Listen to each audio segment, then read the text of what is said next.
En juillet 2017, le groupe a acheté finalement une première société d'ambulance transport sanitaire plus largement à Lyon. Naturellement, notre objectif, c'était d'accompagner le plus possible le patient le long de son parcours de soins et puis de le prendre en charge comme on sait le faire dans nos établissements.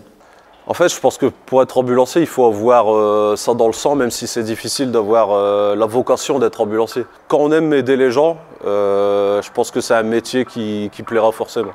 J'ai quand même fait pas mal de métiers avant d'être ambulancière. J'ai commencé par coiffeuse, j'ai fait de la vente, j'ai travaillé dans la restauration rapide. Et en fait, à un moment donné de ma vie, j'ai été malade. J'ai eu affaire à des ambulanciers. On m'a rassurée, on m'a écoutée, on m'a fait rire. Et c'est ce que j'avais besoin à ce moment-là, quand j'étais pas bien. Donc c'est ce que j'ai voulu redonner aux patients après moi-même dans le métier d'ambulancier. Et c'est comme ça que j'ai voulu devenir ambulancière. Voilà.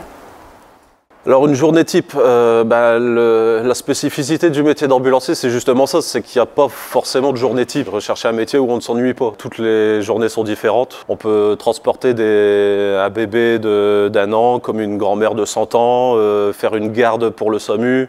Quand on est en ambulance, on a notre auxiliaire ambulancier. On travaille en équipe, on est complémentaires.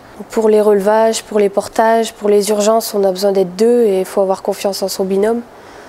Et ça se passe bien en général.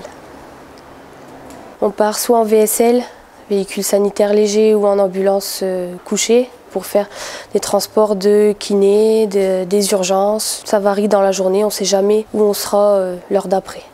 Après avoir passé mon bac, je suis parti à la fac des sports où j'ai obtenu 2 licences. J'ai fait ma formation d'ambulancier pour obtenir un métier intéressant. J'ai eu l'opportunité de signer un CDI immédiatement, donc voilà, c'est ce que je cherchais. C'est un concours d'entrée, donc on part en formation 6 mois sur 8 modules. On y apprend les gestes d'urgence, des postures pour ne pas se faire mal en manipulant des patients, l'hygiène, des stages au SMUR, aux urgences et en entreprise. Puisque l'activité est en croissance, le groupe recherche des ambulanciers. C'est une formation particulière, ça dure 6 mois. C'est des journées qui sont vraiment faites de diversité, de différentes pathologies de patients, de différents types de véhicules.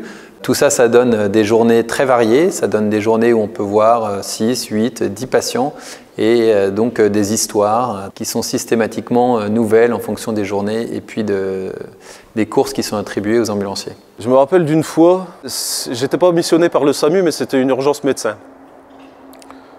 Le médecin n'avait pas vu son patient parce qu'il fallait aller vite. J'ai dû faire un bilan tout de même au SAMU parce que la personne était en souffrance, en grande détresse respiratoire. Le patient m'a revu quelques mois après en me disant « Merci, tu m'as sauvé la vie ». Et c'est aussi pour ça qu'on le fait, c'est pour rendre service à la population. Moi je me rappelle d'une petite dame de 102 ans qui me racontait son enfance, la guerre, et les spectacles, Édith Piaf. C'est ce qui me marque le plus, c'est de voir ces petits patients-là qui ont tout à nous apprendre et puis c'est intéressant à parler avec eux. Ça fait 3 ans et demi que je suis ambulancière et je ne changerai pas de sitôt.